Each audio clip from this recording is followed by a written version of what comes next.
g'ozdiki g'i.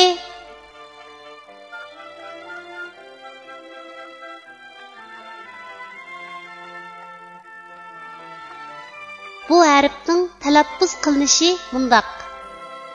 G'i.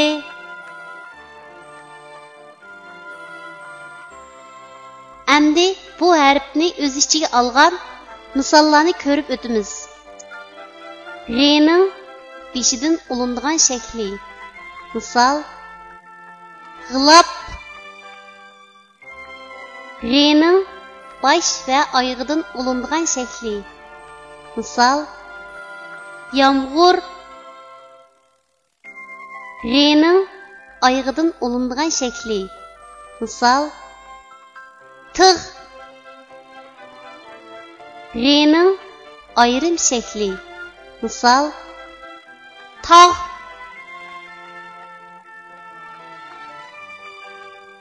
Tuanda biz rasmga birlashtirib, yuqorida o'rganib o'tgan harfning to'g'ri yozilish tartibini mashq qilib o'tamiz. G'ilab. G'i harfining beshidan ulinib keladigan shaklning yozilish tartibi.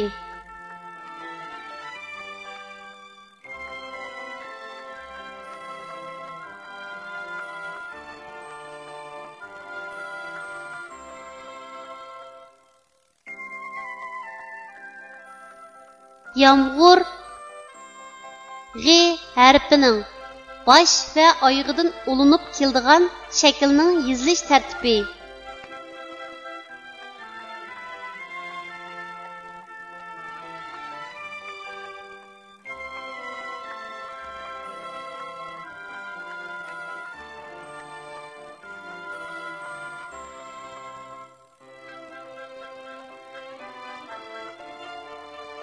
Tig'.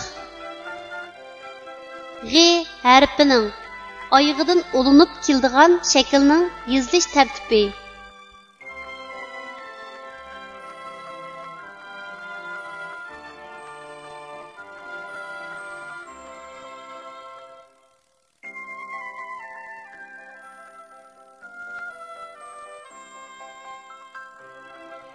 Tog'. G'i harfining ayrim shaklining yozilish tartibi.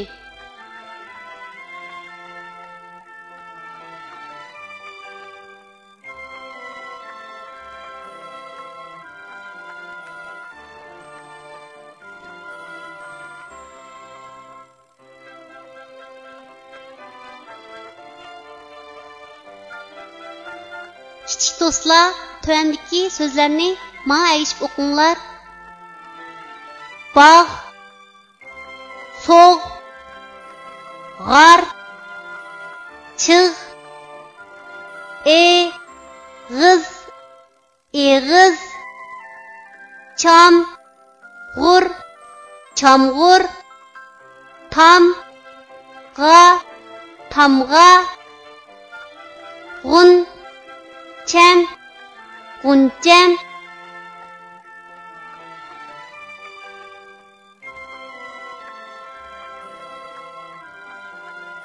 Bog'. Yezimizning beg'ida olma, anar, o'rik, nashput, gilos, yong'oq qatorliq har xil mevalar bor. Biz bolalar meva pishqanda bu bog'ga kirib, mevalarni o'zishga va yashishlarga qochlashga xolisona yordam qildik. Bog'van ota, sizlar emgakchan, yaxshi bolalar ekansizlar.